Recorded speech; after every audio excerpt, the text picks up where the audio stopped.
هلو بنات. اتطلب مني كتير قوي فيديو عن ايه الشغلانات اللي اقدر اشتغلها وانا في البيت. انا مش عايزه انزل من البيت، بس عايزه اشتغل واحقق ربح.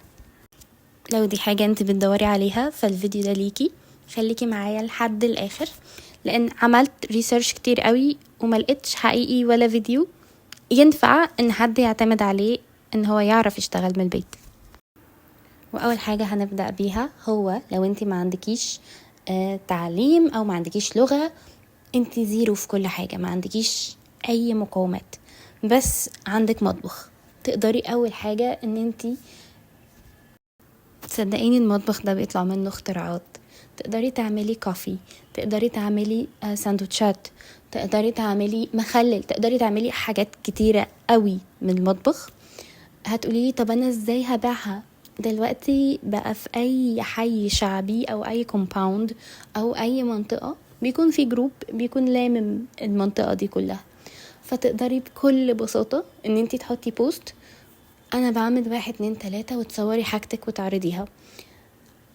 الحاجات هتبقى في الاول معمولة بسعر اقل، بس هيكون ليكي مكسب حتى لو المكسب بسيط، بس مع الوقت هتلاقي نفسك ان انتي اشتغلتي، وطالما سعيتي في حاجة ربنا مش هيقفلك باب رزقك. طب وات اف يا امينة، انا ما بحبش المطبخ.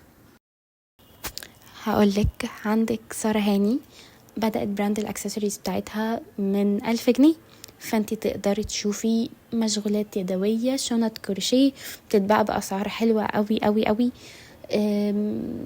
تقدري تعملي اكسسوارز من البيت، تشغلي ايديكي في حاجة.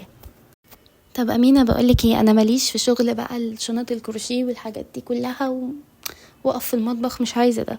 عايزة حاجة من وانا ماسكة تليفوني، من وانتي ماسكة تليفونك تقدري تشوفي صفحات كتيرة قوي بتطلب ناس هي وظيفتها ان هي chat agent، هي simply بترد على الاوردرات، بتشوفي ايه المشكلة اللي في الاوردر، تتواصل مع شركة الشحن. ودي برضو بتكون بتدي مبالغ تقدري تصرفي بيها على نفسك. اي نعم هي مش بتكون واو، بس احسن من ما فيش. تقريبا مرتب بيتراوح من 4-6 آلاف جنيه على حسب المكان هو ايه. ما مش جاية معاكي، ما لقيتيش، دورت وما لقيتش، ابدأي شوفي ان انتي تبقي ديلر لشي ان. الديلرز بتوع شي ان بيكسبوا كويس قوي قوي قوي. طب خلاص انا مش جاية معايا بكل ده، بس انا معايا لانجوج. معاكي لانجوج نفس الجروب بتاع الحي او بتاع الكومباوند او بتاع المكان اللي انتي ساكنة فيه.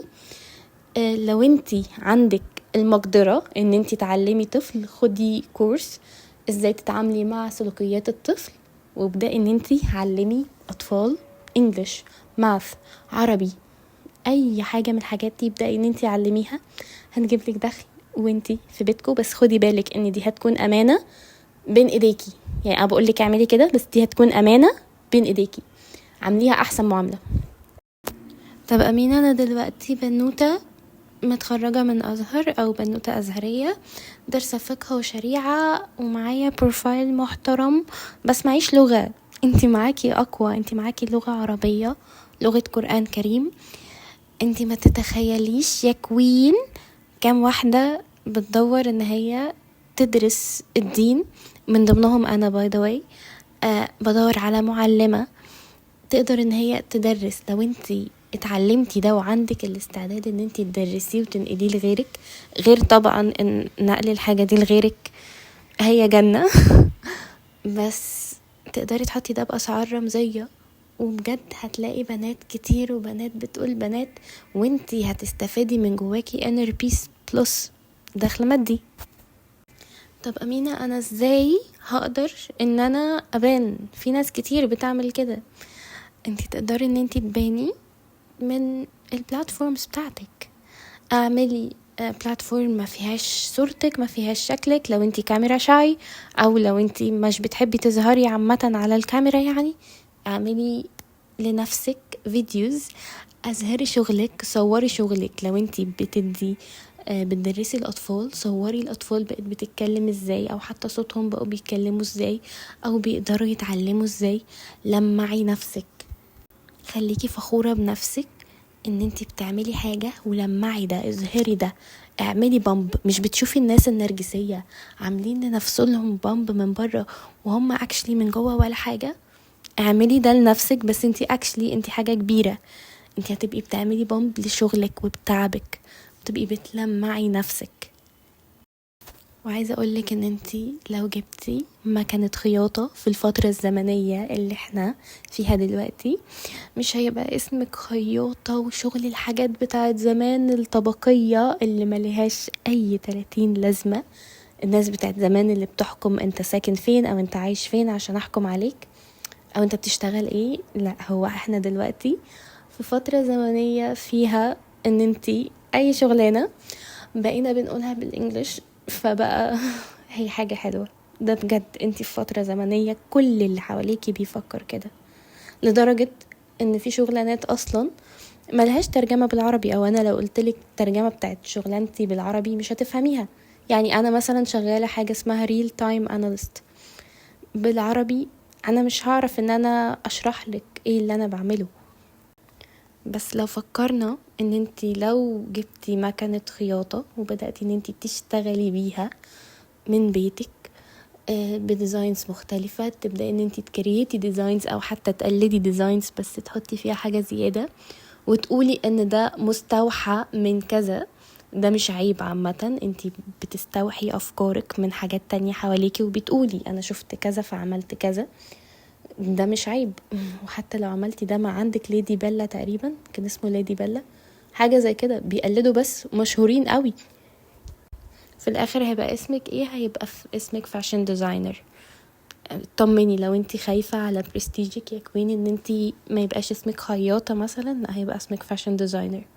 كل حاجة دلوقتي بقى ليها اسم، فبتقدري ان انتي تطلعي برا فكرة نظرة خالتك وعمتك والناس الفئة المحيطة بيكي واصحاب مامتك، وسكة ودغري. يعني انتي مش محتاجة تتكسفي من حاجة انتي بتعمليها او محتاجة ان انتي تتكسفي من سعيك. اتكسفي ان انتي تبقي كسرتي مثلا 20 سنة وقاعدة مكانك ما بتتحركيش، دي حاجة تكسف عامة. اتكسفي ان انتي ما تبقيش بتسعي في حياتك، دي حاجة تكسف. I know and this is so hard to say، بس ده بجد حاجة تكسف ان انتي تبقي ما بتسعيش ما بتشتغليش على نفسك. في ناس هتقولك لا اصل انتي محدش هيحبك وانتي فاشلة. انا ضد ده. انا اللي بيحبني في كل حالاتي، وانا لو هحبك واقدملك محتوى هقدمهولك في كل حالاتك. الفرق ان انتي بتبقي عاملة لعيالك بعد 30 سنة مثلا يفتخروا ان انتي امهم، يفتخروا ان انتي بنيتي نفسك، عملت لهم حاجة. انبهار الناس بجد حاجة حلوة، انبهارك بنفسك حاجة احلى وافشخ بكتير بكتير. انك تبقي واقفة قدام نفسك، انا بدأت شغل، انا عملت لنفسي، يا رب انا حققت لنفسي 1 2 3 4. رصي simply انتي هتوصلي لمرحلة ان انتي تبقي بترصي لنفسك. خليكي فاكرة ان الفكرة كلها انك تقومي من مكانك دلوقتي. لو احتاجتي تسمعي الفيديو ده وانتي بتقومي من مكانك وانتي بتاخدي الاكشن. at some point انا كنت شغالة call center، انا كنت بعيط وانا ماسكة السالري في ايدي علشان اكمل الشفت. انا السالري في ايدي، باخد البريك بعيط، امسح دموعي، ادخل بكل ضحك اخد الشفت حلو وجميل. نطري الشفت ببادي سبلاش وبرفيوم وشوية مونسترايزر عشان انا كنت شغالة من البيت وقت كورونا فما بنزلش، وكانت الدنيا بتعدي وبتمشي. هستنى رأيكم في الكومنتس على الفيديو ده، وبليز ابعتي الفيديو ده لأي بنت محتاجة تسمع الكلام ده او محتاجة تفوق او محتاجة تشتغل. لو عايزين جزء تاني او تفاصيل خطوة بخطوة او شرح لاناليتكس او اي حاجة في الكومنتس اكتبولي وانا definitely هرد عليكم. بسطت قوي بالبودكاست ده ويا رب يفيدكم زي ما هو فادني.